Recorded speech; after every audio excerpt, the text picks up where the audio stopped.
नमस्कार,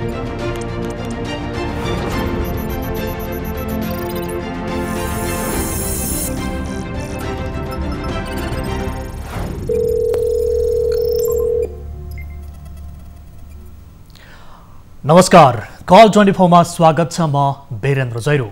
मेयर साहबहरूको मनपरीले धेरै स्थानीय तहका स्थानीय बासिन्दा आजित हुन थालेका छन्। विकासको नाममा कानुनको किताबमा व्यवस्था गरिएको बुदा नभई गोजीको कानुन लादेर मेयरहरू अघि बढ्न थालेपछि जनता आजित हुन थालेका हुन्। मेयर त्यो पद हो जो नगरका पिता हुन्, जसले सबै नगरवासीप्रति अभिभावकको भूमिका निभाउनु उसको दायित्व पनि हुन्छ। तर काठमाडौँको गोकर्णेश्वर नगरपालिकाका मेयर सन्तोष चालिसेको काम कारबाहीले भने नगरवासी आजित बन्न थालेका छन्। सडक विस्तारको नाममा रातो किताबमा उल्लेख भएको 22 मिटरको व्यवस्था नभई गोजीको नियम लादेर जथाभावी घर टहरा भत्काउन थालेपछि स्थानीयवासी हार गुहार गर्न थालेका छन्। नगरपालिकाको वडा नम्बर 6 र 8 को जोरपाटी, अत्तरखेल र गोकर्णमा दल बल र सुरक्षाकर्मी सहित एक हुल युवा सहित पुगेका मेयर चालिसेले छानी डोजर लगाएर घर पर्खाल टहरा भत्काउन थालेपछि नगरपिता विरुद्ध स्थानीयवासी जुर्मुनाउन थालेका छन्। आजको संस्करणमा यो रिपोर्ट पेश गर्नेछौँ। औद्योगिक सञ्चालन ऐन 2059ले मानव बस्तीभन्दा 500 मिटर टाढा उद्योग खोल्न पाउने मापदण्ड कायम गरेको छ। तर झापाको एउटा पालिकामा मानव बस्ती बीचमा नै इटा उद्योग खोल्न खोजिएपछि स्थानीयवासी विरोधमा उत्रिएका छन्। इटा उद्योगहरू निश्चय नै प्रदूषणको कारक मानिँदै आएका छन् र यस्ता उद्योगहरू मानव बस्तीभन्दा टाढा हुने गरी खोल्न पाउने अनुमति दिइएको छ। तर उद्योगी गुणराज थापाले झापाको कमल गाउँपालिका वडा नम्बर 1 स्थित रतनचौनमा उद्योग खोल्न लागेपछि स्थानीयवासी वातावरण र स्वास्थ्यको अवस्थालाई लिएर चिन्तित बनेर विरोधमा उत्रिएका हुन्। कानुन विपरीत कसरी आउँछ उद्योगीहरूलाई के पैसा भएपछि कानुन पनि किन्न पाइने हो र? यो रिपोर्ट पनि आजको संस्करणमा पेश गर्नेछौँ। सरकारले माध्यमिक तहसम्मको अध्ययन निशुल्क गरे पनि सामुदायिक विद्यालयहरूले मनपरी रूपमा शुल्क असुल्ने क्रम रोकिएको छैन। यसैको उदाहरण बनेको छ महोत्तरीको बर्दिवास नगरपालिका 9 पशुपतिनाथ बनरझुलामा रहेको श्री राष्ट्रिय माध्यमिक विद्यालय, जसले विभिन्न बहानामा विद्यार्थीहरूबाट चर्को रूपमा शुल्क असुल्दै आएको छ। कक्षा 10 का विद्यार्थीहरूसँग पनि सामुदायिक विद्यालयहरूमा नेपाल सरकारले निशुल्क शिक्षा प्रदान गर्ने भने पनि गैर कानुनी रूपमा महोत्तरीको बर्दिवास नगरपालिका 9 पशुपतिनाथ बनरझुला स्थित श्री राष्ट्रिय माध्यमिक विद्यालयले विद्यार्थीहरूसँग विभिन्न बहानामा शुल्क उठाउँदै आएको छ। कक्षा 10 का विद्यार्थीहरूबाट पनि एसईई को परीक्षा शुल्कसँगै विद्यालय विकास शुल्कको नाममा गैर कानुनी रूपमा रकम असुलेपछि विद्यार्थी र अभिभावक आक्रोशित बनेका छन्। के नाममा लुट्न पाइन्छ विद्यार्थी र अभिभावकलाई सरकारी विद्यालयमा सरकारले निशुल्क भनेर गरेको व्यवस्था यही हो त? आजको संस्करणमा यो विशेष रिपोर्ट पनि पेश गर्नेछौँ। यस अलावा तपाईँ दर्शकहरूसँगको प्रत्यक्ष कुराकानीमा हामी जोडिनेछौँ।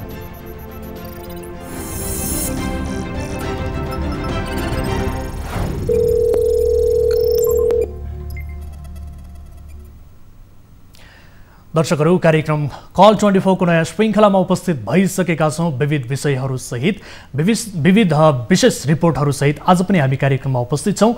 तपाईँ दर्शकहरूले उजागर गर्नुभएका र गुनासो गर्नुभएका आधारमा हामीले रिपोर्टहरू प्रसारण गर्छौँ र त्यससँग सम्बन्धित व्यक्तिहरूलाई थप जवाफदेही बनाउने र तपाईँको समस्यालाई सम्बोधन गर्ने प्रयास हामी निरन्तर रूपमा गर्दै आएका छौँ।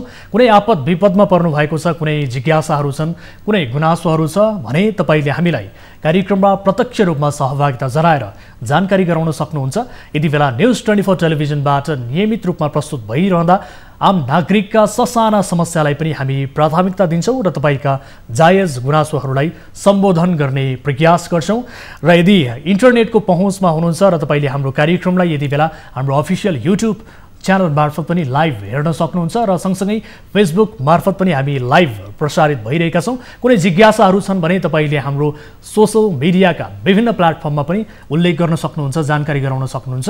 हामी त्यहाँ मार्फत पनि तपाईँका गुनासोहरूलाई कार्यक्रममा समावेश गर्ने कोसिस गर्नेछौँ र कार्यक्रममा प्रत्यक्ष रूपमा सहभागिता जनाउन चाहनुहुन्छ भने हाम्रो टोल फ्री नम्बर 1660 011 2424, एनसेल नम्बर 98 015 72424 र भाइबर नम्बर 9884 011 037 मा प्रत्यक्ष रूपमा कार्यक्रममा कल गरेर सहभागिता जनाउन सक्नुहुन्छ र यो नम्बर हाम्रो टेलिभिजनको स्क्रिनमा कार्यक्रम अवधिभर डिस्प्ले पनि भइरहन्छ। तपाईँले निःशुल्क रूपमा हामीलाई कल गर्न सक्नुहुन्छ र आफ्ना समस्याहरू, जिज्ञासाहरू, गुनासोबारे जानकारी गराउन सक्नुहुन्छ भन्दै यति बेला कार्यक्रममा आज पहिलो दर्शक हामीसँग आफ्नो गुनासोसहित जोडिनु भएको छ। यद्यपि उहाँले आफ्नो नाम नबताउने हामीलाई बताउनु भएको छ। उहाँको गोपनीयताको सम्मान गर्दै हामी उहाँसँग कुराकानी गर्न चाहन्छौँ। नमस्कार, यहाँको कहाँबाट बोल्दै हुनुहुन्छ तपाईँ? हजुर सर नमस्कार। हजुर कहाँबाट बोल्दै हुनुहुन्छ? हजुर म यहाँ पोखरादेखि। पोखराबाट। यहाँको जिज्ञासा गुनासो के थियो, राख्न सक्नुहुनेछ? सर मलाई एउटा दाइले अस्ट्रेलिया पठाउँछु भनेर पैसा लिनुभएको थियो। हजुर। अनि उहाँले चाहिँ 1 वर्ष भइसक्यो अहिलेसम्म, अनि मैले चाहिँ क्यान्सल भयो, म गर्दिनँ भनेको। उहाँ पैसा पनि दिनुहुन्न र मान्छे भेट्न नै आउनुहुन्न। कन्ट्याक्टमा हुनुहुन्छ हजुर, तर भेट्न चाहिँ आउनुहुन्न। कति पैसा लिनुभएको थियो तपाईँसँग उहाँले? मेरो 8,50,000 सर। 8,50,000 तपाईँलाई अस्ट्रेलिया पठाइदिन्छु भनेर। अब विशेष गरी जसले पैसा लियो उहाँको नाम के हो, उहाँको पृष्ठभूमि के हो, तपाईँले के आधारमा उहाँलाई आफ्नो यति धेरै ठुलो रकम बुझाउनु भयो, विश्वास गर्नुभयो, के हो उहाँको पृष्ठभूमि बताउनुहोस् त अलिकति। उहाँ राम गुरुङ भन्ने एउटा दाइ हो। हजुर। अनि उहाँ चाहिँ खास मैले आफै चिनेको त होइन, मेरो साथीको थ्रुबाट चिनेको हो। हजुर। अनि मेरो साथीले चाहिँ त्यो दाइसँग कोर्ट म्यारेज गरेको थियो कि। हजुर। अनि उसलाई लग्छु भनेर, अनि मलाई पनि फेरि तिमीलाई पनि स्पोन्सरमा लग्छु भनेर अनि उहाँले पैसा माग्नुभयो। अनि मैले त्यो दिएँ होइन, तर अहिले चाहिँ त्यो साथीसँग ऊ कन्ट्याक्टमा छैन अरे। विशेष गरी अब उहाँको नाम बताउनुहोस् न, उहाँको नाम के हो? उहाँको नाम राम गुरुङ। राम गुरुङ। उहाँको ठेगाना कहाँ हो, उहाँ कहाँ बस्नुहुन्छ, तपाईँसँगै सम्पर्कमा हुनुहुन्छ भन्नुभयो नि त? सम्पर्क भन्नाले मेसेज पठाउनुहुन्छ, तर फोन चाहिँ उठाउनुहुन्न। फोन उठाउनुहुन्न, फेसबुक मार्फत मेसेज गर्नुहुन्छ? होइन मेसेज कि डाइरेक्ट मेसेजमा गर्नुहुन्छ मोबाइलमा। ठिक छ। अनि उहाँ कुनै मेन पावरसँग सम्बन्धित व्यक्ति हो अथवा के हो? कन्सल्टेन्सीसँग? होइन, कोही पनि मेन पावरसँग सम्बन्धित मान्छे हुनुहुन्न उहाँ।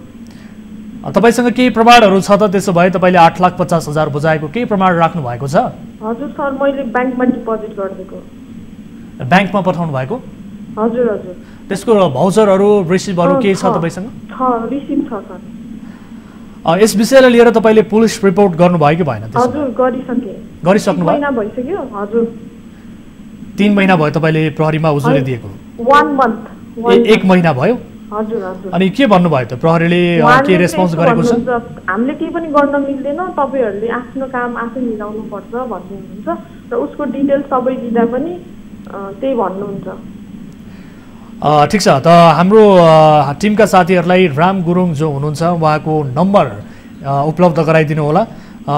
मैले जानकारी प्राप्त पाएअनुसार तपाईँले नम्बर पनि उहाँको उपलब्ध गराउनु भएको रहेछ, तर उहाँले फोन उठाइरहनु भएको छैन यति बेला।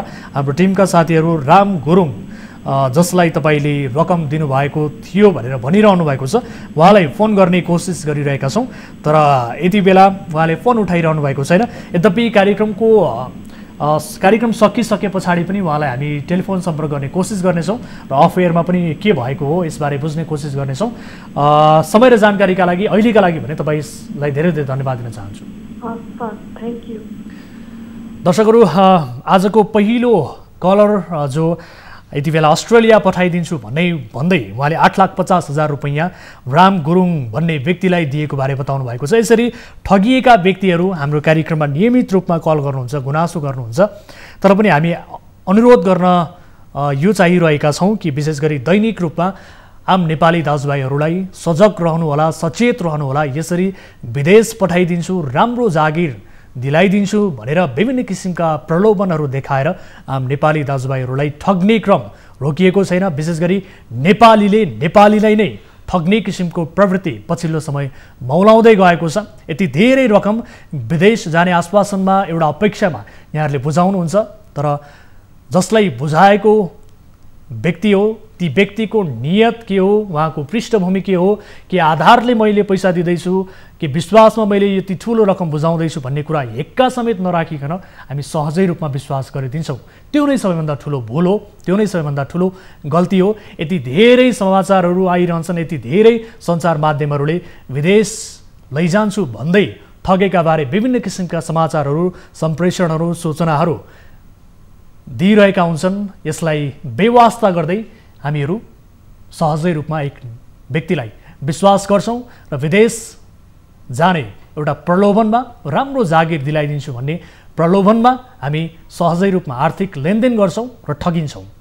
हामी आम नेपाली दाजुभाइहरूलाई सचेत गराउन चाहन्छौँ। यस विषयलाई लिएर बारम्बार भनि पनि रहेका छौँ। यद्यपि उहाँहरूको समस्यालाई समाधान गर्ने कोसिस पनि गरिरहेका छौँ, किनभने विश्वासका आधारमा उहाँहरूले रकम दिनुभयो तर अहिले आएर त्यो व्यक्तिको नियत बदलियो अथवा के भएको हो यसबारे हामी बुझेर सकभर ती व्यक्तिहरूलाई सहयोग गर्ने, मद्दत गर्ने कोसिस हामी गरिरहेका छौँ र राम गुरुङजीलाई हामी टेलिफोन सम्पर्क गर्ने कोसिस पक्कै पनि गरि नै रहेका छौँ। यति बेला कोही सर्वसाधारण फेरि हामीसँग जोडिनु भएको छ आफ्नो गुनासो सहित। नमस्कार, को बोल्दै हुनुहुन्छ, कहाँबाट? हेलो हजुर, को बोल्दै हुनुहुन्छ, कहाँबाट? म काठमाडौँबाट, म दधिराम डाङ्गी हो।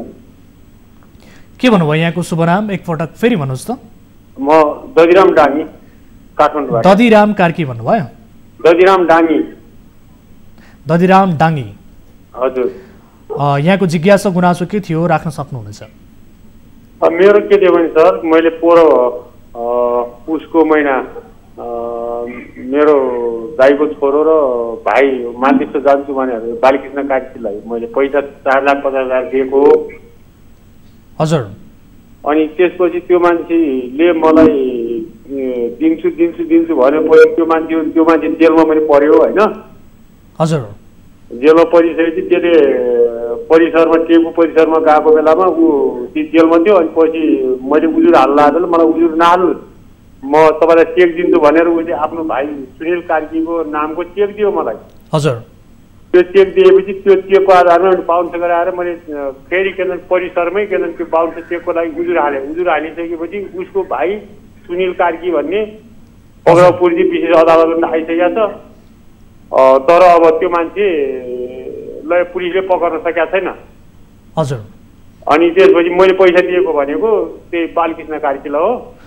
तपाईँले के का लागि दिनुभएको थियो यो आर्थिक कारोबार? के का लागि, के प्रयोजनका लागि गर्नुभएको? यो मेरो दाइको छोरो र मेरो भाइ मालदिप्स जान्छु भनेर उनीहरूले पैसा मलाई पठाएको थिएँ। अनि त्यसपछि त्यो पैसा मैले फेरि उसलाई बालकृष्ण कार्कीलाई पठाइदिएको थिएँ। अब यस विषयलाई लिएर अदालतको मुद्दा पनि तपाईँको फैसलामा पर्यो होइन? हजुर। पक्राउ पूर्जी पनि जारी भयो तर अझैसम्म प्रहरीले पक्राउ गर्न सकेको छैन। हजुर, पक्राउ गर्न सकेको छैन। अब जो व्यक्ति हुन्, तपाईँले बताए अनुसार जो व्यक्ति हुन्, उहाँ तपाईँको सम्पर्कमा हुनुहुन्छ कि हुनुहुन्न अहिले? सम्पर्कमा छ, हुनुहुन्छ। अहिले पैसा आज हालिदिन्छु, भोलि हालिदिन्छु भन्नुहुन्छ, हालिदिनुहुन्न। आश्वासन दिइरहनु भएको छ? आश्वासन दिइरहनु भएको छ। अस्ति शुक्रबार 12 बजीभित्रमा तपाईँले पैसा हालिदिन्छु, पैसा हालिदिनु, मैले काठमाडौँ पानी खान, नेपालको पानी खान भनेर भन्नुहुन्छ। तपाईँले जो बताउनु भएको छ एकजना व्यक्ति बालकृष्ण कार्की जसले तपाईँको पैसा लग्नु भएको छ, उहाँ हाम्रो टेलिफोन सम्पर्कमा आइसक्नु भएको छ।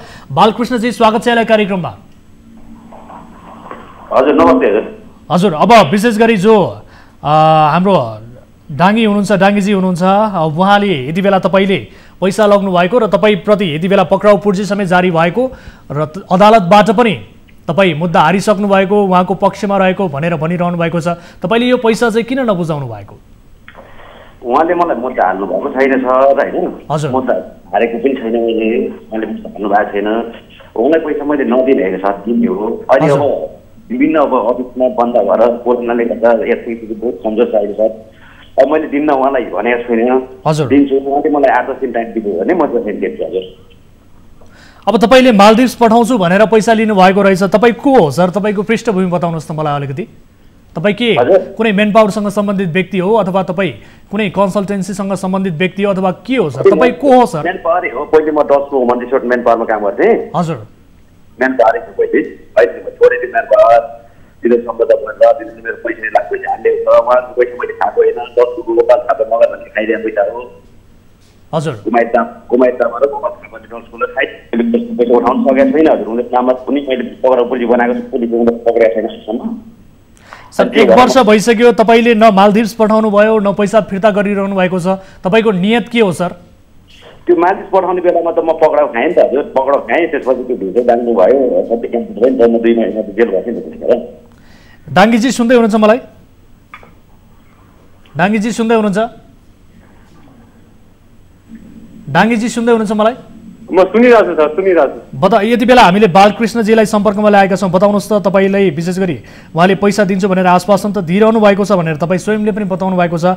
मालदिभ्स पनि पठाउँछु भनेर भन्नुभएको रहेछ। त्यति बेला पठाउनु पनि भएन, पैसा पनि दिइरहनु भएको छैन। यति बेला उहाँलाई हामीले सम्पर्कमा ल्याएका छौँ। तपाईँ के भन्न चाहनुहुन्छ? हो, उहाँले मलाई के भन्छ त्यो उनीहरू भाइ दाइको छोरा र भाइले मालदिभ्स पठाउँछु भनेर मैले पैसा दिएर पछि उहाँ पक्राउ खानु भयो। हजुर, पक्राउ खाएपछि म टेको परिसरमा गएर मैले उजुर हाल्न लागेँ होइन।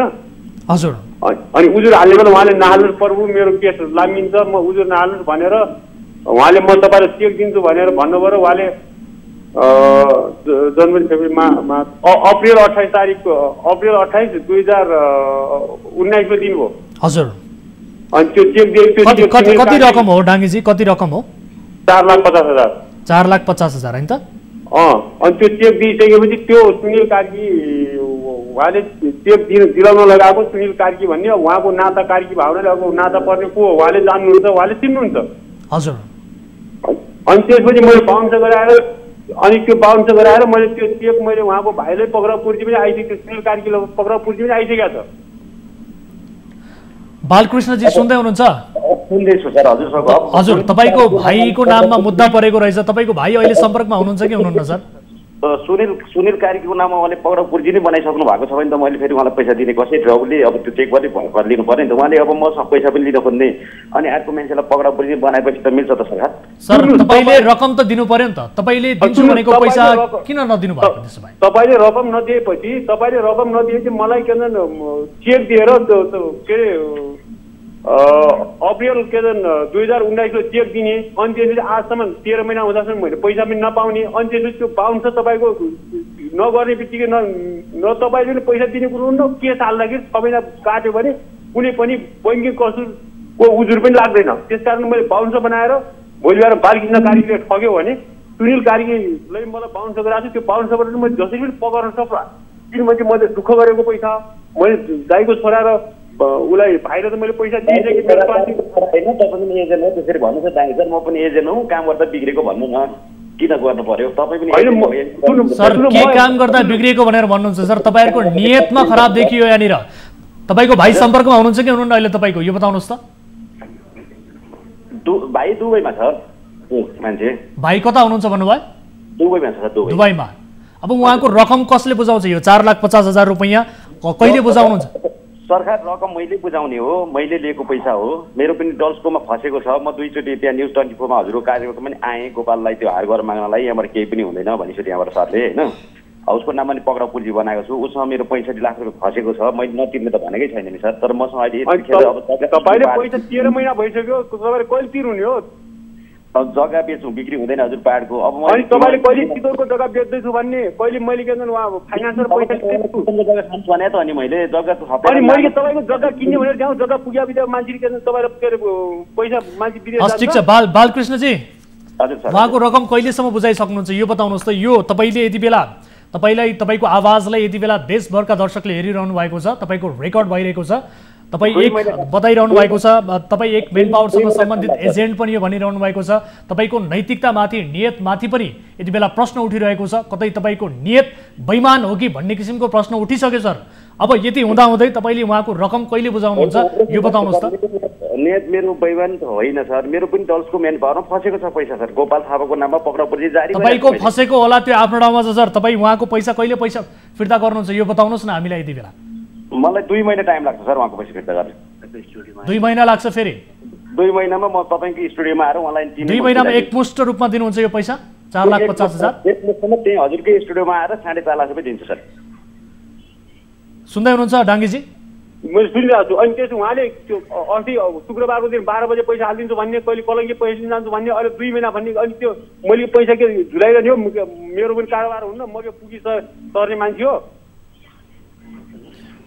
बालकृष्णजी हजुर सर हजुर, तपाईको त नियत नै खराब देखियो। कहिले के भन्नुहुन्छ, विभिन्न बहाना बनाउनुहुन्छ। आज 2 महिना भन्नुहुन्छ तपाईले, के भन्नु लकडाउन खुल्ने बित्तिकै पैसा दिनु भन्नुभयो कि?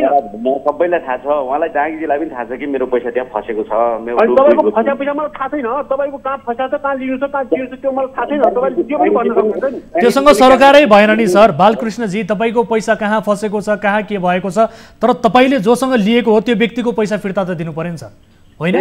मसँग छैन, मैले गर्दिनँ भने। तपाईँले मालदिप्स पठाउँछु भन्नुभयो, त्यो मालदिप्स पनि तपाईँले पठाउनु भएन। त्यतिखेर त उहाँलाई थाहा छ त, मालदिप्स पठाउने बेलामा त भिसा आइसि म पक्राउ खाएँ नि त हजुर। नभए पक्राउ खानुभयो, तर मेरो पैसा लग्या, मैले दिएको पैसा ल्याउनु भन्दा मैले लगाउने, मैले तपाईँसँग फी मागे त छैन नि। मैले तपाईँलाई दिएको पैसा मैले जस्तै हस् डाङ्गीजी ठिक छ। बालकृष्णजी उहाँको रकम कहिलेसम्म बुझाउनुहुन्छ यो तपाईँ स्ट्रङली प्रतिबद्धता जनाउनुहोस्। हामी यस विषयलाई फेरि पनि फलो गर्नेछौँ। बताउनुहोस् न उहाँको रकम छिटोभन्दा छिटो फिर्ता गर्नुहुन्छ कि गर्नुहुन्न तपाईँले? म 2 महिनाभित्र फिर्ता गर्छु सर उहाँको। 2 महिनाभित्र गर्नुहुन्छ? हजुर, 3 स्टुडियोमा आएर गर्छु सर, टिम बोलाएर। यो विषयलाई हामी फलो गर्नेछौँ र डाङ्गीजीलाई पनि धेरै धेरै धन्यवाद दिन चाहन्छु सहभागिताका लागि। र यो 2 महिनाभित्र उहाँले रकम दिन्छु बुझाउँछु भनेर भन्नुभएको छ, यसलाई फेरि पनि हामी फलो गर्नेछौँ। र डाङ्गीजी एकपटक फेरि यदि तपाईँले 2 महिनाभित्र रकम पाउनु भएन भने हामीलाई सम्पर्क गर्नुहोला र फेरि पनि बालकृष्णजीलाई हामी सम्पर्कमा ल्याउनेछौँ, उहाँलाई सोध्नेछौँ भन्दै आजको पहिलो रिपोर्टतर्फ यहाँहरूको ध्यान आकर्षण गराउन चाहन्छु। गोकर्णेश्वर नगरपालिकाका मेयर सन्तोष चालिसेले सडक विस्तारको नाममा पूर्वाग्रही ढङ्गले घर टहरा पर्खाल भत्काएको भन्दै स्थानीयले विरोध गरेका छन्। रातो किताबमा 22 मिटर उल्लेख छ, तर राजनैतिक स्वार्थका कारण आफै मापदण्ड तोकेको आरोप छ।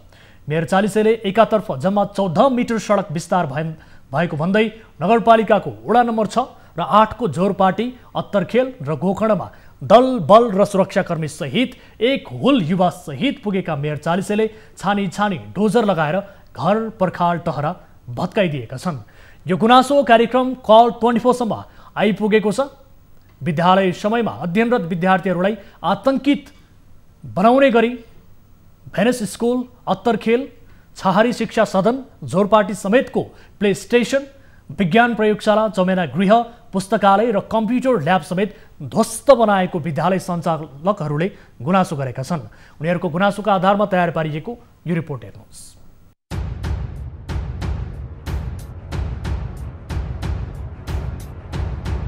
अदालतमा मुद्दा परिसकेपछि अदालतको आदेश नभएसम्म काम कारबाही गर्न पाइँदैन। तर काठमाडौँको गोकर्णेश्वर नगरपालिकाका जनप्रतिनिधिहरूले भने सम्मान्य अदालतको आदेश उल्लङ्घन गरेका छन्। तत्काल सडक विस्तारको नाममा कुनै घर टहरा नभत्काउन भन्दै सर्वोच्च अदालतले अल्पकालीन अन्तरिम आदेश दिएको थियो। नगरपालिकाका मेयर, उपमेयर, वडाध्यक्ष, वडा सदस्यको सक्रियतामा अदालतको अल्पकालीन अन्तरिम आदेशलाई समेत अनादर गर्दै घर टहरा भत्काइदिएको स्थानीयको भनाइ छ। स्थानीय अनिल पराजुलीले छहारी शिक्षा सदन विद्यालय सञ्चालन भइरहेको जानकारी दिँदै कक्षा 11 को परीक्षा चलिरहेको बताए। तर बिना सूचना विद्यालयको भवन, चमेना गृह, पुस्तकालय भवन भत्काइएको छ। ल्याब र कम्प्युटरमा समेत 30 लाख भन्दा बढी रकमको क्षति भएको विद्यालय प्रशासनले जानकारी दिएको छ। गोकर्णेश्वर नगरपालिकामा सडक विस्तार विरुद्ध स्थानीयले संघर्ष समिति समेत बनाएका छन्। सरोज कुमार श्रेष्ठ र उद्धव विष्ट नेतृत्वका 2वटा सरोकार र सहजीकरण समिति बनाएकोमा समितिका अध्यक्षहरूको घर भने 22 मिटर सडक विस्तार गर्नुपर्ने मापदण्डलाई 14 मिटर र त्यसभन्दा भित्र पनि कायम गर्दै राजनीतिक सेटिङ गराई घर नभत्काइएको स्थानीयको आरोप छ। वडा नम्बर 8 का स्थानीय समेत रहेका संघर्ष समितिका अध्यक्ष सरोज श्रेष्ठको 11 मिटर सडक भित्र नै घर पर्ने भए पनि घर नभत्काइएको उनको भनाइ छ। सडक विस्तार गर्दा रेखाङ्कन गरेर उचित क्षतिपूर्ति र मुआवजा दिनुपर्ने स्थानीयको माग छ। नेपालको संविधानको धारा 25 मा सम्पत्तिलाई मौलिक हकको रूपमा राखिएको छ। नागरिकको घर जग्गा लगायतको सम्पत्ति अधिग्रहण गर्दा उचित मुआवजा र क्षतिपूर्ति पाउनुपर्ने व्यवस्था गरिएको छ। तर मेयर चालिसे र गुणपा स्थानीय सरकारले राजनीतिक प्रभाव, शक्तिको आड र राजनीतिक पूर्वाग्रहमा बल मिच्याइ गरेको भन्दै स्थानीय आक्रोशित भएका छन्।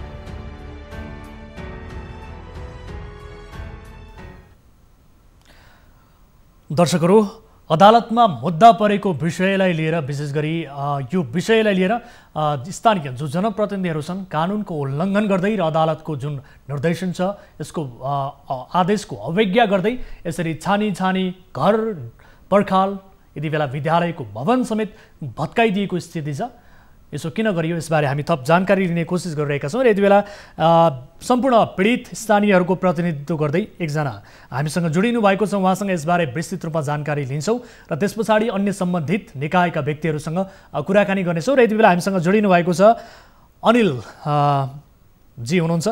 अनिल बराल हाम्रो सम्पर्कमा आउनुभएको छ। अनिल पराजुली उहाँ सम्पर्कमा आउनुभएको छ। अनिलजी, स्वागत छ यहाँलाई कार्यक्रममा। धन्यवाद सर। म अनिल पराजुली। हजुर अनिलजी, के भएको वास्तविकता बताउनुहोस् त। हुन त हामीले रिपोर्ट मार्फत दर्शकहरूलाई देखाइसकेका छौँ अदालतमा मुद्दा परेको विषय र त्यसमाथि यो अदालतको आदेशको अवज्ञा गर्दै स्थानीय जनप्रतिनिधिहरूले दलबलका साथ त्यहाँ घर टहराहरू भत्काएको बारे जानकारी प्राप्त भएको छ। यसबारे विस्तृतमा बताउनुहोस् त। अत्यन्त गम्भीर चाहिँ त्रुटि भएको छ र गुमराहमा राखिएको छ जनतालाई। यो एउटा नियोजित कार्य भइरहेको छ। यो नियोजित कार्यमा चाहिँ हामीले पीडित पक्षहरू जो हामी छौँ, हामी पीडितहरूले चाहिँ के भनेका हौँ भन्दा हामी विकास विरोधी होइनौँ। हामी तत्कालै सरकारलाई चाहिएको बेलामा बाटो विस्तारको लागि हामी अगाडि बढ्छौँ हामीले भनिरहेका थियौँ। तर यो स्थानीय सरकारले सडक विकास चाहिँ यो चाहिँ प्राधिकरणसँग पनि समन्वय नगरिकन र सङ्घीय सरकारसँग समन्वय नगरिकन रातो किताबमा 11 मिटर दायाँ 11 बायाँ 11 गरी कुल 22 मिटरको बाटोलाई प्रमाणीकरण। ठिक छ अनिलजी, एकैछिन तपाईँसँग विस्तृतमा हामी यसबारे बुझ्नेछौँ। यति बेला हामीले टेलिफोन सम्पर्कमा लागेका छौँ गोकर्णेश्वर नगरपालिका वडा नम्बर 8 का वडा अध्यक्ष मनोज कुमार ढुङ्गानालाई। वडा अध्यक्षज्यू, स्वागत छ यहाँलाई कार्यक्रममा। धन्यवाद, नमस्कार। तपाईँहरूलाई यो अदालतको आदेशको उल्लङ्घन गर्ने अधिकार कसले दियो सर? अदालतको आदेश भन्दा पनि हामीले हिजो उहाँहरूले नै जुन यो स्टेक होल्डर उपभोक्ता जो बाटोमा सरकारवालाहरू हुनुहुन्थ्यो उहाँहरूले नै हामीलाई 884 घरले गोकर्णेश्वर नगरपालिकालाई निवेदन दिएर हामीलाई नगरसभाबाट तपाईँहरूले 14 मिटर बाटो कायम गरिदिएमा हामी राजी खुसी छौँ भनेर उहाँहरूले दिनुभयो। हामीले त्यही अनुसारले हामीले नगरसभाबाट पास गऱ्यौँ। त्यही अनुसारले हामीले अनुरोध गरेर गरेँ। सर, तपाईँहरूका सरकारवाला निकाय को हुन् सर? त्यहाँ स्थानीयको तपाईँहरूले आवाजै नसुनिकन, स्थानीयहरूको गुनासोलाई नबुझिकन तपाईँहरूले 81 यसरी घरमा डोजर लगाउने अधिकार सर? अदालतमा मुद्दा परेको विषय एकपटक सुन्नु होला। अदालतमा मुद्दा परेको विषय सम्मानित अदालतको यो आदेशलाई अवज्ञा गर्ने एउटा जनप्रतिनिधिलाई कसले अधिकार दियो सर? होइन, जनप्रतिनिधिलाई अधिकारको कुरा होइन कि मैले भने सर किन होइन? तपाईँहरूलाई यो अदालतको आदेशको अवज्ञा किन गर्नुभयो? कानुनभन्दा ठुलो हो सर तपाईँहरू। तपाईँ 884 घरले उहाँहरूले किन निवेदन दिनुभयो हो? हामीलाई के अरे नगरसभामा तपाईँहरूले नगरसभाबाट पास गर्नु, नगरपालिकाबाट पास गर्नु, हामी 14 मिटर दिन्छौँ। उहाँहरूकै प्रस्ताव आएर हामीले त्यो प्रस्ताव मुताबिक गरे हो त काम। सर यति मात्र होइन, रातो किताबमा 22 मिटर उल्लेख छ, हेर्नुहोस् तपाईँलाई पनि जानकारी छ। होइन, रातो किताबमा त तपाईँको मुआवजाको कुरा र उहाँहरूले प्रस्ताव ल्याउनु भनिहाल्यो। रातो किताबमा कि 5 वर्ष अगाडि ठेका लागेको उहाँहरूले नै बाटो बनाएन भनेर उहाँहरूले नै हामी 14 मिटर दिन्छौँ, घर टहरा भत्काउने, अस्थायी टहराहरू भत्काउने, घर नभत्काउने भनेर उहाँहरूले नै प्रस्ताव ल्याएर त्यो प्रस्ताव मुताबिक काम गरिरहेको। सर कसले प्रस्ताव गर्यो सर? स्थानीय नागरिकहरू यति बेला यसको विरुद्धमा उत्रिरहेका छन् सर। स्थानीय नागरिकहरू तपाईँहरूले दलबलका साथ आफ्नो राजनैतिक स्वार्थका कारण घर टहरा विद्यालयको भवन समेत भत्काइदिनु भएको भनिरहेका छन् सर। यति बेला एकपटक सुन्नु होला। अनिल पराजुलीजी हाम्रो स्थानीयको प्रतिनिधित्व गर्दै टेलिफोन सम्पर्कमा हुनुहुन्छ। अनिलजी सुन्दै हुनुहुन्छ मलाई? उहाँ पनि पटक पटक आउनु भएको छ त संघर्ष समितिको कार्यक्रममा, उहाँले नै बोल्नु भएको छ।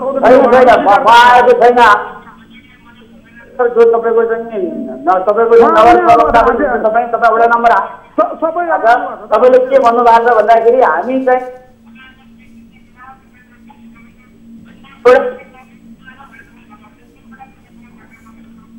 तपाईँले वडा नम्बर 8 वडा अध्यक्षज्यू हजुर यति बेला स्थानीयले सर्वत्र रूपमा यसको विरोध गरिरहेका छन्, तर यो विरोध हुँदाहुँदै पनि तपाईँहरू एकलौटी रूपमा सुरक्षाकर्मी सहित जानुभयो, युवाहरूको ग्याङ लगेर जानुभयो, दल बल सहित पुग्नुभयो। कसैले युवाहरूको ग्याङ लिएर त्यो तपाईँको सर तपाईँहरूले हेर्नुहोस्, तपाईँहरूको कारण त्यहाँ जो सरकारवाला मान्छेहरू उपस्थित भएछन्, त्यहाँ कोही पनि त्यहाँ कसैको बल प्रयोग गरेको छैन, सरकारवाला उपस्थित भएर उहाँहरूले नै यो काम हुनुपर्छ, यो बाटो गर्नुपर्छ, हाम्रो पालामा बन्नुपर्छ भनेर आएको। त्यस्ता कपकल्पित कुरा गरेर हुँदैन। कपकल्पित होइन, एकजना स्थानीय फेरि जोडिनु भएको छ, अनिलजी हामीसँग जोडिनु भएको छ। अनिलजी सुन्दै हुनुहुन्छ मलाई? नगर प्रवक्ता पनि हुन्छ, नगर प्रवक्ता भएको कारणले गर्दा नगर प्रवक्ताले के पनि भने तपाईँहरूको स्वीकृति बिना, तपाईँहरूको इच्छा बिना हामीले भत्काउन भन्नुभएको छ। जबकि सङ्घर्ष समितिका कोही पनि साथीहरूको त्यो बाटो उहाँहरूले व्यक्तिता भन्दाखेरि तपाईँको चाहिँ अब आफ्नो घर आफ्नो 11 मिटरमा भएको घर भनेपछि उहाँहरूले जबरजस्ती आफै अगाडि देखाउन परेको तपाईँको चाहिँ हामीको चाहिँ हाल भएको कुरा हो। यता सुन, तपाईँलाई त्यस्तो लाग्छ भने हामी फेरि बसेर समन्वय गरौँला, किनभने त्यो चाहिँ तपाईँहरूको प्रस्ताव आयो भने हामीले नगरसभाबाट। सर पहिला वडा अध्यक्षज्यू एकपटक सुन्नु होला, वडा अध्यक्षज्यू एकैछिन सुन्नुहोस्। तपाईँको चाहिँ धेरैको अगाडि तपाईँले बोल्नु भएको कुरा हामीसँग भिडियो क्लिप छ। मनोज ढुङ्गाना सर वडा नम्बर 8 को वडा अध्यक्ष हुनुहुन्छ, मलाई के पनि नभन्नुहोस्, मलाई थाहा छैन भन्नुभएको छ।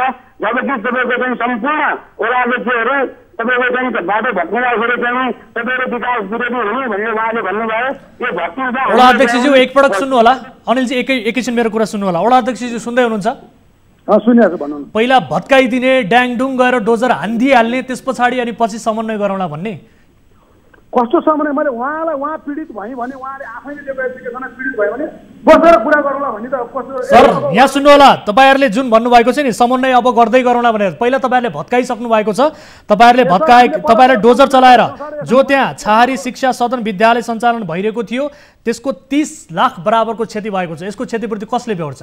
ठिक छ भने त्यो के हुन्छ? कसले बेहोर्छ सर यो बताउनुहोस् न मलाई, यसको क्षतिपूर्ति कसले बेहोर्छ? होइन क्षतिपूर्ति दिन्छन् हामीले असै तर त उहाँहरूले नै स्वीकृति दिएर भत्काएको हो त, उहाँले स्वीकृतिमा जान्छ। सर उहाँहरूले स्वीकृति दिएको भए किन विरोध गर्नुहुन्थ्यो सर? कस्तो कुरा गर्नुहुन्छ तपाईँ? एकजना सुन, तपाईँले समग्र रूपमा 884 जनाको हामीले दृश्यमा देखाइरहेका छौँ, धेरै स्थानीयले विरोध गरिरहेका छन् सर। तपाईँहरूले तर एकलौटी रूपमा तपाईँहरूको राजनीतिक स्वार्थका कारणले यसरी जनताको बसिरहेको घर पर्खाल विद्यालयको भवन भत्काउनुहुन्छ सर। के का लागि राजनीति गर्नुहुन्छ सर? सर के का लागि राजनीति गर्नुहुन्छ तपाईँहरू? के का लागि राजनीति गर्नुहुन्छ? सुन, के का लागि राजनीति भने उहाँहरूले जो हामी नियमबद्ध नजाने हामी त्यो अगाडि भत्काउँदैन, जबरजस्ती गर्ने हामीसँग पावर थियो, हामी सरकारको उसमा थियो। सर नियमको कुरा नसिकाउनुहोस् न, तपाईँहरूले अदालतमा मुद्दा परेको विषय, विचाराधीन रहेको विषय, यसलाई समेत तपाईँहरूले अवज्ञा गरेर एकलौटी रूपमा भत्काउनु भएको छ। तपाईँहरू कानुन भन्दा पनि ठुलो हो, कानुन भन्दा ठुलो हो सर तपाईहरु भनेकै छैन, कहिले कानुन भन्दा ठुलो भनेको छ? कानुनलाई किन उल्लङ्घन गर्नुभयो? अदालतको यो अवज्ञालाई, यो आदेशलाई किन अवज्ञा गर्नुभयो सर? उहाँले ल्याउनु प्रस्ताव, हामी सबैजनाले सबैजनाको हामीले नगरसभाबाट उहाँले प्रस्ताव ल्याउनु पास गर्यौं। सर प्रस्ताव कसले ल्यायो? उहाँहरू भन्नाले को हो सर? यो बताउनुहोस् त, कसले प्रस्ताव? 884 घर उहाँ जुन अहिले जोरबारी सुन्दैछौँ पर्ने 884 घरले प्रस्ताव ल्याएको छ नगर। सर 884 मा तपाईँ भन्नुहुन्छ, 884 मा भन्नुहुन्छ सर स्थानीय नागरिकले यसको सर्वत्र विरोध गरिरहेका छन्, तपाईहरुले एकलौटी रूपमा सुन्नु न, कसले विरोध गर्यो भने यथार्थमा सर तपाईहरु पनि यथार्थ कुरा नगरपालिका आउनुहोस्, हामीले नगर प्रतिशतबाट गरेको रहन्छ, उहाँले के अरे निवेदन दिनु भएको रहन्छ, उहाँले प्रस्ताव राख्नु भएको रहन्छ भने ठिक छ, हामी गलत के रहेछ हामी त्यसमा हामी सजायको भागीदार। ठिक छ वडा अध्यक्षजी, ठिक छ एकैछिन होल्डमा रहनु होला। अनिलजी सुन्दै हुनुहुन्छ मलाई? यहाँ सुन्नुहोस् त, तपाईँ स्थानीयको प्रतिनिधित्व गर्दै हुनुहुन्छ कि तपाईँहरूले प्रस्ताव गर्नुभएको हो? अदालतमा मुद्दा रहेको विषय आएर तपाईँहरू डोजर हानिदिनुहोस् भनेर तपाईँहरूले भन्नुभएको हो त?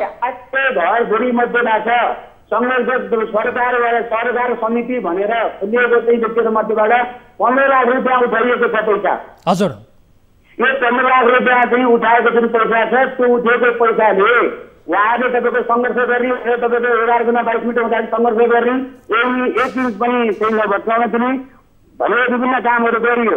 गरिसके पछाडि उहाँहरू चाहिँ तपाईँको 2 जना 3 जना साथीहरू जसले तपाईँको चाहिँ आफ्नो घर पर्खाल 11 मिटर बाटो हुँदाखेरि पनि 11 गुणा 22 को पुरै छोड्नुहोस्, 14 मिटरको पुरै छोड्नुहोस्, 11 मिटर हुँदाखेरि आफ्नो नभत्किने भनिसके पछाडि उहाँहरूले पनि आएको छ। हामी त्यो अधिकार कसैले छैन, हामी कसैले पनि दिएका छैनौँ। हाम्रो प्रतिनिधि लिएर हामीले मोनिटरिङ गरेर उहाँहरू चाहिँ तपाईँको सरकारवाला साथीहरूलाई कसैलाई पनि तपाईँको चाहिँ नगरपालिकामा गएर 100 मिटर भत्काइयोस् भनेर हामीले भनेका छैनौँ। उहाँहरूले सूचना दिनुभएको थियो कि थिएन? यो भत्काउनुभन्दा अगाडि पूर्व सूचना केही दिनुभएको थियो? उहाँहरूले भत्काउनु अगाडि सूचना दिनुभएको भए हामीले घर जग्गामा रहेको स्कुल सञ्चालन भइरहेको भवन, तपाईँको प्रयोगशाला, तपाईँको चाहिँ साइन्स ल्याब, तपाईँको चाहिँ के त भन्दाखेरि समन्वय गृह भत्किँदाखेरि हामी तल्ला गएर रोएर बस्न दिउँ सर। हामी पहिल्यै सामान हटाउँछौँ।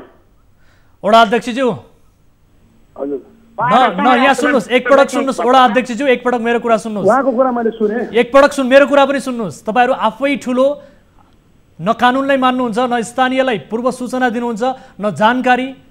क्या गजब छ है। होइन, पूर्व सूचना दिएन भनेर चाहिँ तपाईँको जस्तो हाम्रो वेबसाइटमा पनि सूचना प्रकाशित भएको छ गोकर्णेश्वर नगरपालिकाको। हामीले सर तपाईँहरूले सूचना दिनुभएको थियो, एकपटक सुन्नु होला। तत्कालका लागि सडक विस्तारको नाममा कुनै घर टहरा नभत्काउन भन्दै सर्वोच्च अदालतले नै अल्पकालीन अन्तरिम आदेश दिएको थियो कि थिएन? यो बताउनुहोस् त। खै हामीले पाएनौँ त्यो। तपाईँहरूमा जानकारी छैन? यो अदालतले दिएको जानकारी तपाईँहरूलाई थाहा छैन? यस्तो लज्जास्पद जवाफ नदिनुहोस् न सर। सर हामीसँग छ, यसको पत्र हामीसँग छ सर। तपाईँले भर्खरै छैन भन्नुभयो, जानकारी छैन भन्नुभयो अहिले भर्खरै। सुन्नु मैले त्यो भने उहाँले जुन भन्नुभएको अहिले मैले गोकर्णेश्वर नगरपालिकाको वेबसाइटमा छ, हामीले उसमा राखेको छौँ। सर यस्तो जिब्रो चपाएर बैमानी कुरा नगर्नुहोस् है सर। दर्शकहरूलाई हामीले प्रत्यक्ष रूपमा अदालतको अन्तरिम आदेशको पत्र हामीले देखाइरहेका छौँ। तपाईँ भन्नुहुन्छ जानकारी छैन भन्नुहुन्छ सर। सुन्नु पर्छ मित्र, मेरो कुरा नि सुन्नुहोस्। हामीले व्यक्तिगत रूपमा कसैको व्यक्तिगत सम्पत्तिको लागि कसैलाई फाइदा थप घटको लागि गरेको हामीले सर जेका लागि गर्नुहोस्, तर स्थानीयले विरोध गरिसके पछाडि अदालतले समेत अन्तरिम आदेश जारी गर्दै तत्कालका लागि नभत्काउनु भनिसके पछाडि तपाईँहरूले अदालतको यो सर्वोच्च अदालतको यो आदेशलाई अवज्ञा गर्दै डोजर किन चलाउनु भयो सर? मेरो प्रश्न यहाँनिर हो।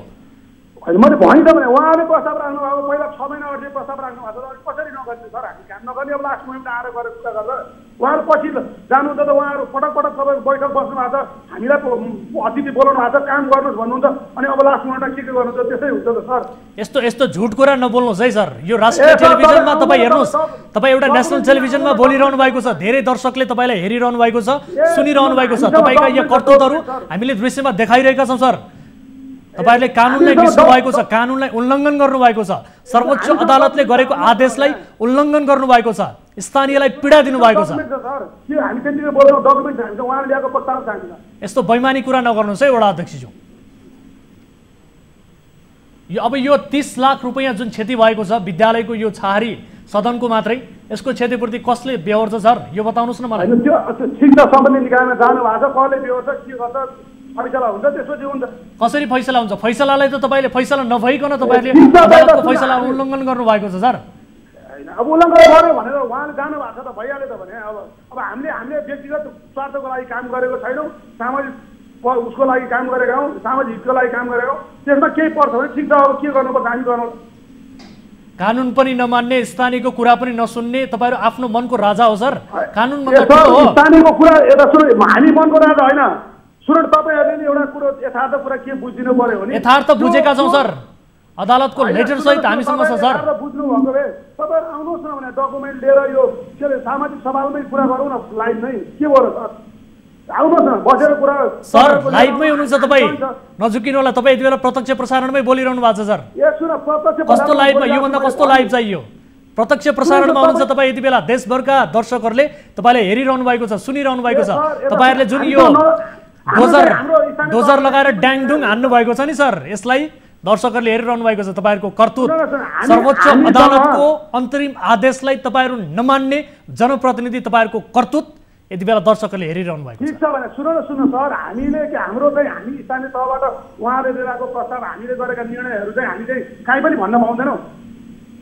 के निर्णय गर्नुभएको छ? गएर बिना सूचना बिना जानकारी गएर ड्याङडुङ हानिदिनु भएको छ, डोजर लगाइदिनु भएको छ, विद्यालयको भवन भत्काइदिनु भएको छ। के निर्णय गर्नुभयो सर? अब भत्काइसक्नुभयो, त्यस पछाडि मात्रै स्थानीयहरूसँग समन्वय गर्छु भनेर भनिरहनु भएको छ।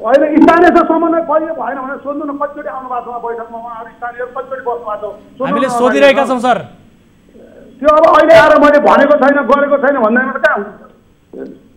अब के हुन्छ सर यो बताउनुहोस् त। तपाईँहरूले अदालतको आदेश पनि मान्नु भएन, स्थानीयहरू विरोध गरिरहेका छन्। हामीले व्यक्तिगत स्वार्थको लागि कुनै काम गरेका रहेछौँ भने हामीले कानुनको कुरा रहला, हामीलाई जनताले दिने सजायको कुरा रहला। अब होइन ठिकै छ, हामीले अब सामाजिक परिवर्तनको लागि सामाजिक सर तपाईहरुलाई व्यक्तिगत कुराका लागि गर्यो भनेर भनेकै छैनौ नि। सामाजिक कुरामा पनि अदालतमा मुद्दा परिसके पछाडि र तत्कालका लागि नहटाउनु भनेर सर्वोच्च अदालतले भनिसके पछाडि तपाईहरु को हो भने के अदालत भन्दा ठुलो तपाईहरु को हो? यदि अदालतले स्थानीयको पक्षमा यो फैसला गर्यो भने यसको हर्जना कसले बेहोर्छ सर? सुन अब त्यो कमी कमजोरी रह्यो होला त्यसको अब सर के कमी कमजोरी भयो? किन गर्नु भयो सर? कमी कमजोरी भयो भन्नुहुन्छ अनि ठुलो स्वर गर्नुहुन्छ, स्वीकार्नुस् न, गल्ती भयो भन्नुस्।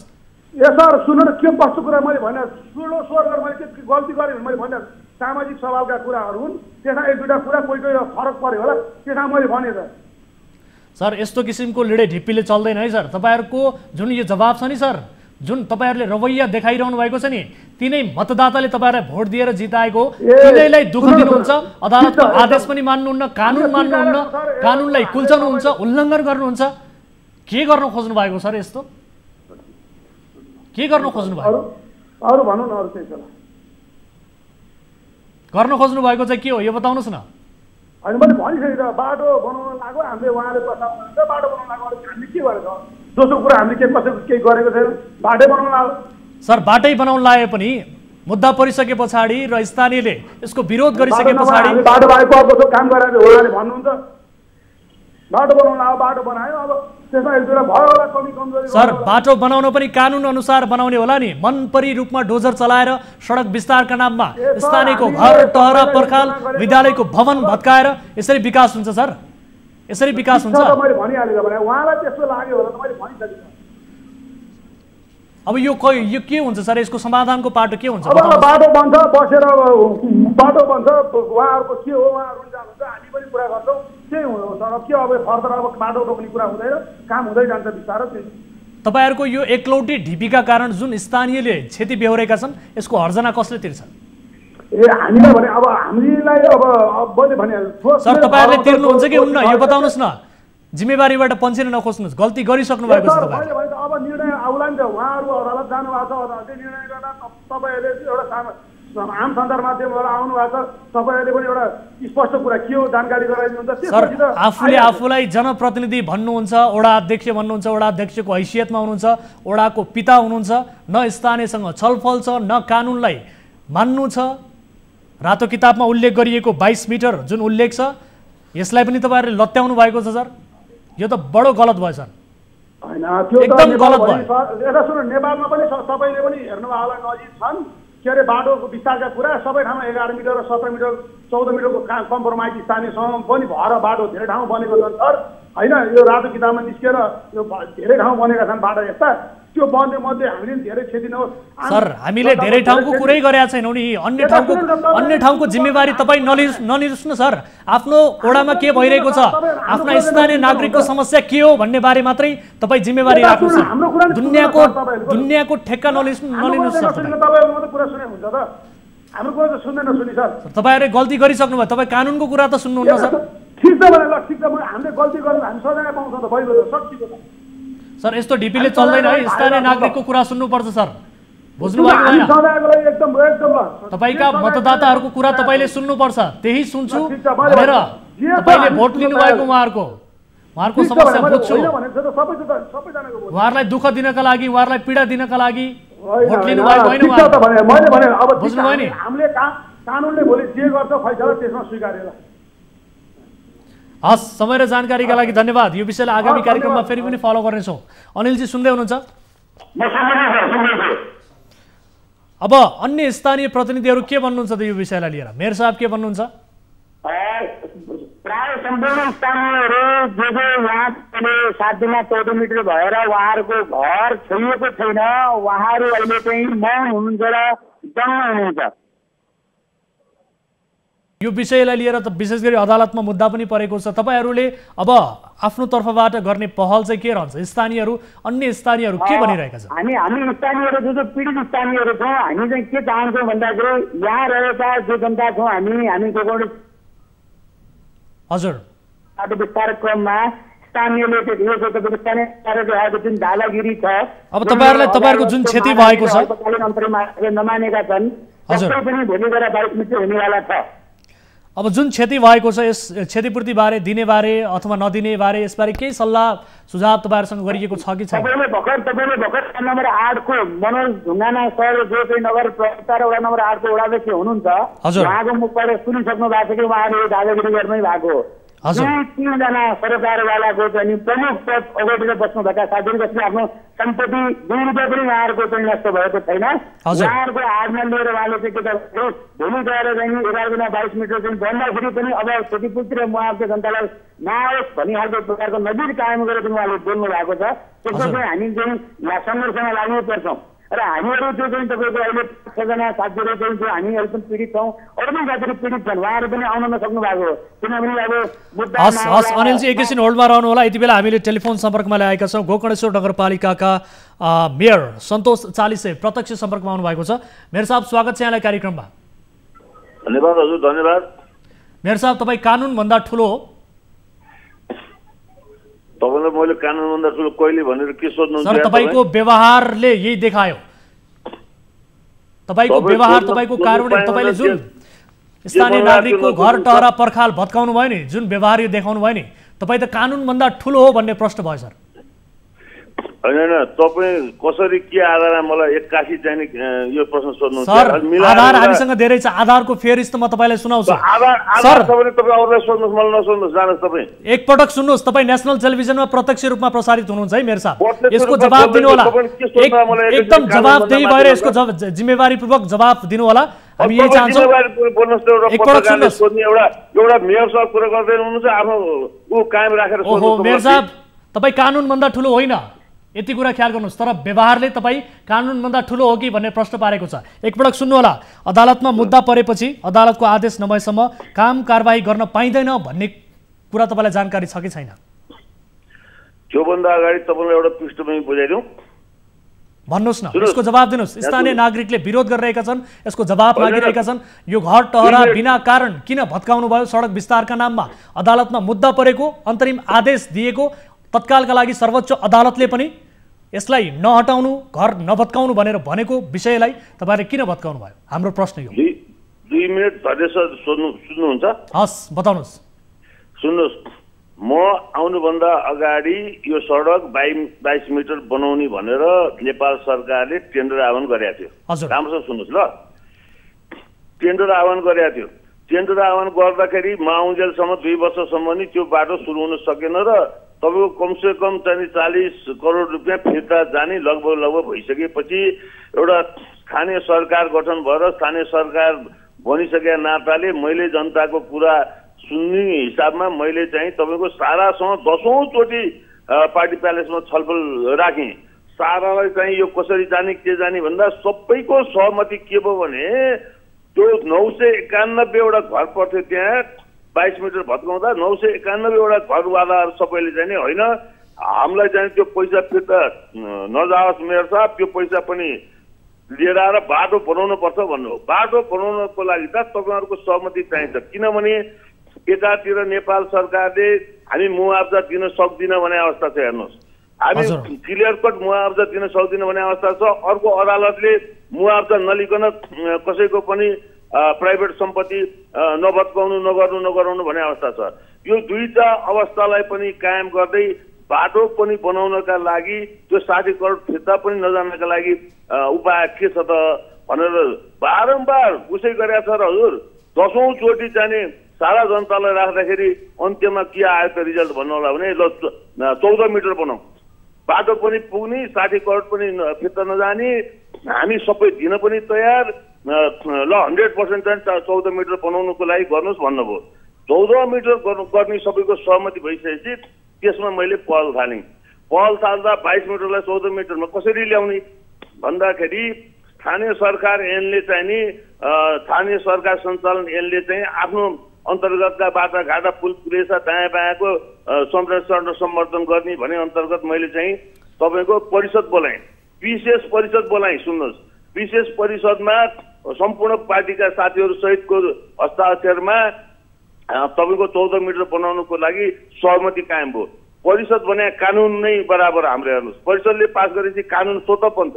अब 14 मिटर ओके, 14 मिटर बनाउनलाई त्यसबाट मैले चाहिँ म्यान्डेट लिएँ। त्यसपछि 991 जनाले मलाई यत्रो म्यानेज गरेर चाहिँ सही गरेर ल्याउनु भएको छ। ल 14 मिटर बनाए, 14 मिटर बनाए, त्यसभित्र चाहिँ हामी बाटो दिन तयार छौँ, हामी जग्गा दिन तयार छौँ। ठिक छ, त्यसको मुआवजा प्रक्रियामा लग्दे, भरे मुआवजा चाहिँ हामी सरकारसँग लिने वातावरण बनाइदिए, बाटो चाहिँ सुरु गर भनेपछि त्यहाँ नेपाल सरकारको मन्त्री स्तरीयका बैठक बस्यो। हाम्रो सम्पूर्ण जनप्रतिनिधिले सही गर्नु भएको छ। अब मन्त्री स्तरीयले चाहिँ सबैको सही गरेर ल 14 मिटर बनाउने, गोकर्णेश्वर नगरपालिकालाई यो सबै म्यान्डेट दिएर पठाउने र भनेर सबै माननीय लगायतको सम्पूर्णको सही छ। प्राय म तपाईँलाई पठाइदिन्छु, मेरो चाहिँ के अरे परिषदको निर्णय पठाइदिन्छु। अब सम्पूर्ण भएपछि ल 14 मिटर बनाउन सुरु गरेर 100% काम सिद्धिसक्यो। मात्रै 3 जनाले गरेर मुद्दा हाल्नुभयो। त्यो 3 जनाले मुद्दा हालेर चाहिँ स्टे अर्डरको नाममा ल्याउँदाखेरि तपाईँको फेरि जाने सिद्धिसकेको छ। संसारले दिन हुने, 3 जनाले दिन नहुने, संसारले मलाई प्रेसर हाले। तपाईँ सरकार हो कि तपाईँ खुट्टा चाहिँ कमाएर बस्नुहुन्छ? तपाईँ त्यो 3 जनाको तपाईँ भत्काउने कि नभत्काउने मलाई प्रेसर आयो। संसार हामीले चाहिँ दिन हुने, 3 जनाको किन नहुने भने मैले हो र तपाईँको सारा जन लहर आएर चाहिँ तपाईँको चाहिँ भत्काएको कुरा हो। मेयर साहब तपाईँको कुरा सकियो, एकैछिन म प्रश्न गरौँ। भन्नुहोस्। अब विशेष गरी सरोज कुमार श्रेष्ठ र उद्धव विष्ट नेतृत्वका 2वटा सरकार र सहजीकरण समिति बनाएकोमा समितिका यी अध्यक्षहरूको घर भने 22 मिटर सडक विस्तार गर्नुपर्ने मापदण्डलाई विशेष गरी 14 मिटर र त्यसभन्दा पनि राजनैतिक सेटिङ गरेर उहाँहरूको घर नभत्काइएको भन्ने किसिमको आरोप छ। वडा नम्बर 8 का स्थानीय समेत रहेका जो सङ्घर्ष समितिका अध्यक्ष छन् सरोज श्रेष्ठ, 11 मिटर सडकभित्रै उहाँको घर पर्ने भए पनि उहाँको घर चाहिँ किन भत्काइएन? किन भत्काइएन सर? क्लियर गरिदिन्छु, सुन्नुहोस्।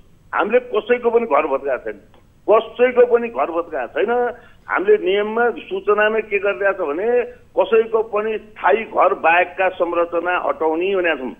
त्यसमा पर्खाल, तहरा, पसल भने त्यो अस्थायी तहरा, पसल र पर्खाल मात्रै भत्काएको छ सर। कसैको घर छोकै छैन सर। यो छहारी शिक्षा सदन विद्यालय सञ्चालन भइरहेको छ जहाँ 30 लाख बराबरको भन्दा बढी क्षति भएको भनेर भनिएको छ। यो किन भत्काइयो त त्यसो भए? त्यो त्यही 3 जना मध्येमा पर्नुभयो। उहाँले 3 जना त्यो 991 मा 3 जना भित्र पर्नुभयो। उहाँले भत्काउन मान्नु भएन। उहाँले अहिले मात्रै भएन 2050 साल 51 सालमा बाटो विस्तार गर्दा नि नभत्काएको मान्छे उहाँ नै हो। त्यो 3 जना नै हो।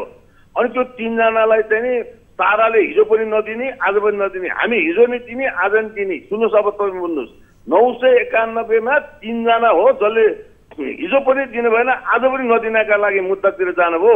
संसारलाई चाहिँ दिन हुने, संसारको आफै भत्काउन हुने, संसारले सहयोग गर्न हुने, त्यो 60 करोड फिर्ता जान लाग्यो भनेर सहयोग गर्ने 3 जनालाई बाटो पनि नचाहिने, नियम पनि नचाहिने, कानुन खालि चाहिँ मुद्दा हाल्न मात्रै जान्ने। मेयर साहब अब विशेष गरी यो 3 जनाको जुन कुरा गर्नुभयो, विशेष गरी तत्कालका लागि सडक विस्तारको काममा कुनै पनि घर टहरा नभत्काउनु भने यदि मुद्दा परिसके पछाडि, यो मुद्दा किनारा नलागिसके पछाडि, फैसला नआइसके पछाडि तपाईहरुले किन चाहिँ त्योभन्दा अघि नै यो किसिमको कदम चाल्नुभयो?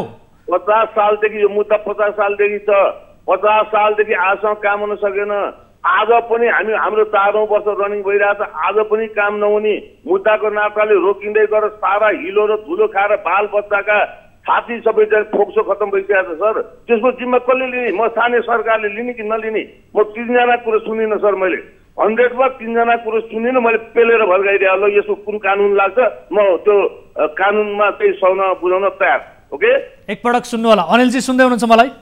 मेयर साहबले बताए अनुसार नै हो त। अब उहाँले त पेलेर भत्काइदिए, तपाईहरुको कुरा सुन्दैन भन्दाखेरि 50-51 सालमा पनि तपाईको बद्दाखेरि मेयर साहबले आफैले देख्नु भएको छ, आफैले हेर्नु भएको छ, आएर अब्जर्भ पनि गर्नु भएको छ। त्यहाँ तपाईँ 51 सालमा पनि बाटो विस्तार हुँदाखेरि तपाईँको पनि के छ भन्दाखेरि रिटर्निङ वाल लगाएको छ तपाईँको नगरपालिकाले, तपाईँको सरकारले लगाएको जुन काममा तपाईँको हामी त्यो बेलामा कुनै पनि बाधा अर्जन गरेका छैनौँ। उहाँले 3 गरेर भन्नुभयो, यहाँ 30, 40, 50, 60 रहेको छ। अब ठिक छ, अब अलिकति निष्कर्षमा आऊ। ठिक छ, अलिकति निष्कर्षमा आऊ। अब तपाईहरुको माग चाहिँ के हो त? हाम्रो माग चाहिँ के हो भन्दाखेरि स्थानीय सरकारले किन जनतालाई गुमराह बनाइरहेको छ? यो भोलि गएर बाटो 11 मिटर नै हुन्छ। यदि जनताको धन सम्पत्ति स्थायी संरचना भनेको के जग्गा स्थायी संरचना हो, के पर्खाल स्थायी संरचना होइन, के तयार स्थायी संरचना होइन, कि हाम्रा त्यो संरचना कराउनु पर्ने चाहिँ ती संरचनाहरू के संरचना होइन, खालि घर 30 लाखको 40 लाखको घर मात्रै संरचना हो। त्यसका ती कुराहरू भत्काउनु पर्छ र सरकारलाई चाहिन्छ भने हामी 3 मात्र होइन 30 मात्र होइन कुनै पनि व्यक्तिहरू स्थानीय सरकारको चाहिँ विकास विरोधी होइनौँ।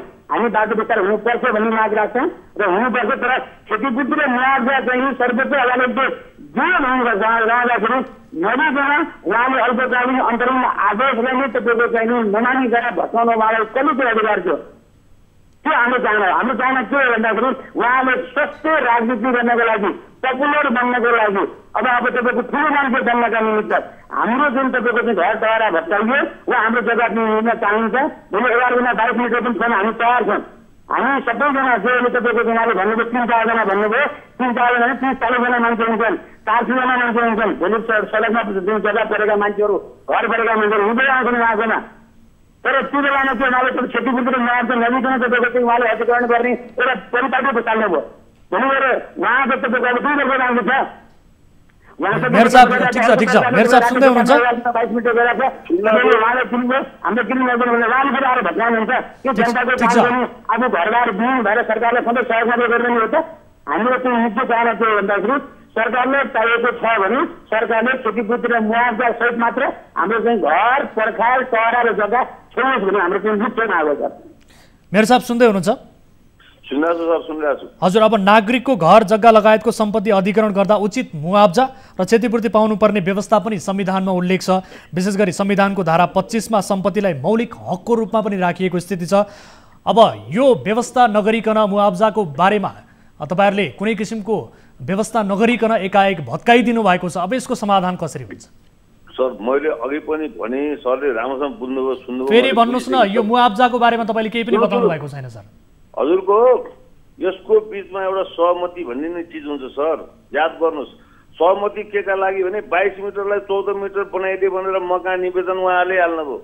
सारा सुन्नु संसारले आफू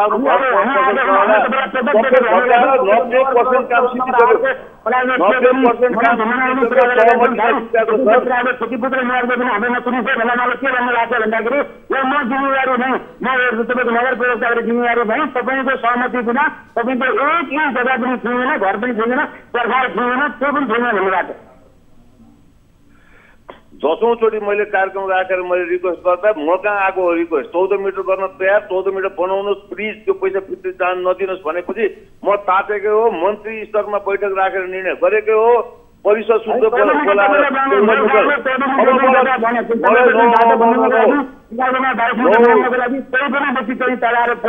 खालि के कुरा भन्दाखेरि हाम्रो घर जग्गा पर्खाल जुन दिएको छ अधिग्रहण गरिन्छ विकासको नाममा घरको नामै नलिनुहोस्, कसैको घर भत्का छैन, अस्थायी पर्खाल र अस्थायी तहराबाहेक भत्का छैन। मैले मेरो लागि गरे होइन, सारा जनताको लागि गरे हो, जन अदालतले गरे हो।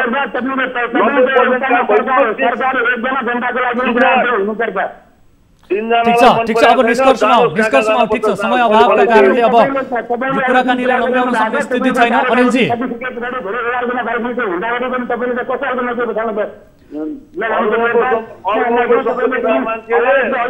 ठिक छ, अनिलजी एकैपटक होल्डमा रहनु होला। अनिलजी एकपटक सारा न्युज च्यानलमा गएर चाहिँ नि समाधान खोज्नुहुन्छ।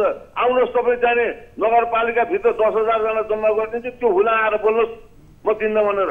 मेयर साहब एकपटक सुन्नु होला। अब स्थानीयको केही गुनासो छ, यो गुनासो तपाईले सुनिसक्नु भएको छ। अब यसको समाधानको बाटो चाहिँ के हुन सक्छ? अब तपाई नगरको एक पिता पनि हो। तपाईलाई धेरै धेरै धन्यवाद, मलाई आज बोल्ने मौका दिनुभयो। सुन्नुहोस्, यसको समाधान मैले कसरी गर्छु भने नि हजुर, अब कमसे कम जनता दङ्ग छन्। अब 90% काम सिद्धो, पिचै सुरु हुन लागेको छ। अब ग्राभेल ओछ्याउँदैछ, रोडा ओछ्याउँदैछ। अब सबैको ढल हाल्ने काम सिद्धियो, 250 रुख हटाउने काम सिद्धियो, 300 वटा लट्ठा हटाउने काम सिद्धियो, सडकको दायाँ बायाँ पेटी हालेर जाने वाल दिने काम पनि सिद्धियो। अब त्यही 3 जनाले को रोकिया थियो, अस्ति मैले बलजबरी गरेकै हो, त्यसको लागि सरी।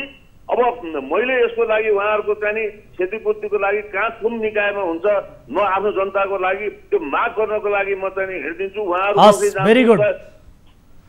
ठिक छ, यो प्रतिबद्धताका लागि धन्यवाद सर। तपाईबाट चाहेको यही हो, हामीले उहाँहरूको मुआब्जाका लागि तपाईँले कहाँ कसरी पहल गरिदिनुहुन्छ यसलाई गर्नु होला। उहाँहरू तपाईँहरूको मतदाता हो, स्थानीय हो, उहाँहरूको अधिकारको कुरा छ, कानुनको कुरा छ। 100% म हिँड्छु सर। नियम कानुन जेले भ्याउँछ म स्थानीय सरकारको तर्फबाट उहाँहरूको लागि हिँड्न तयार छु। हस्, यो प्रतिबद्धताका लागि धन्यवाद मेयर साहब। र आगामी दिनमा यो विषयलाई तपाईँले जुन बोल्नु भएको छ, यो रेकर्ड छ हामीसँग, सारा दर्शकहरूले सुन्नु भएको छ। तपाईँको प्रतिबद्धतालाई कार्यान्वयन हुन्छ वा हुँदैन यस विषयलाई गम्भीरताका साथ फलो गर्नेछौँ। समय र जानकारीका लागि धन्यवाद। न्युज 24 परिवारलाई धेरै धेरै धन्यवाद। तपाईँले चाहिँ कमसेकम कुरा बुझ्नुभयो, मेरो कुरा राख्नको मौका दिनु, धन्यवाद सर, धेरै धेरै। हस्, धन्यवाद। र सँगसँगै म अनिलजी तपाईँलाई पनि धन्यवाद दिन चाहन्छु। मेयर साहबले प्रतिबद्धता जनाउनु भएको छ, तपाईँहरूको मुआब्जाका लागि, क्षतिपूर्तिका लागि पहल गर्ने उहाँले बताउनु भएको छ। एकपटक मेयर साहबलाई प्रत्यक्ष रूपमा गएर भेट्नु होला, त्यस पछाडि उहाँले सहयोग गर्नुहुन्छ भनेर भन्नुभएको छ। नगरे भने एकपटक फेरि पनि हामीलाई जानकारी गराउनु होला। मेयर साहबको ध्यान आकर्षण फेरि पनि हामी गराउनेछौँ है त। धेरै धेरै धन्यवाद दिन चाहन्छु। अनिल पराजुलीजी हुनुहुन्थ्यो। स्थानीय नागरिकको समस्या, हरेक एक स्थानीय नागरिकको समस्या नगरको पिता भइसके पछाडि मेयरले सुन्नुपर्छ। कसैलाई काखा कसैलाई पाखा लगाएर विकास निर्माणका नाममा यसरी स्थानीयको घर टहरा पर्खाल विद्यालयको भवन भत्काउने किसिमका गतिविधिहरू गर्न पाइँदैन, किनभने सर्वोच्च अदालतले भनेको छ, अन्तरिम आदेश दिएको छ, तत्कालका लागि कुनै पनि किसिमको घर टहरा नभत्काउनु भनेर भनिरहेको स्थितिमा मेयर साहब लगायत अन्य जनप्रतिनिधि, सुरक्षाकर्मी र अन्य युवाहरूको दल बल सहित गएर एकाएक डोजर चलाइसके पछाडि त्यहाँका स्थानीय नागरिकले हामी समक्ष यो गुनासो गरेका थिए र यही आधारमा यसको समाधान खोज्ने प्रयास र यो विषयलाई उजागर गर्ने कोसिस हामीले गर्यौँ। र यो विषयवस्तुसँगै आजलाई कार्यक्रमको निर्धारित समय पनि सकिएको छ। कुनै आपद विपदमा पर्नु भएको छ, आफ्ना गाउँठाउँमा भएका व्यतिथि विसङ्गति विकृति अनियमितताबारे कुनै पनि विशेष जानकारी पाउनु भएको छ भने तपाईँ हामीलाई खबर गर्नुहोस् प्रत्यक्ष रूपमा, अथवा हाम्रो टोल फ्री नम्बर 1660 011 2424, एनसेल नम्बर 980157 72424 र भाइबर नम्बर 9884 011 037 मा जुनसुकै बेला पनि 24 घण्टा हामी तपाईँका समस्या सुन्नका लागि तैनात छौँ। तपाईँका समस्या, जिज्ञासा, गुनासोहरूलाई सम्बोधन गर्ने प्रयास हामी गर्नेछौँ भन्दै आजका लागि बिदा हुन्छौँ। हामी निरन्तर न्युजमा छौँ। नमस्ते।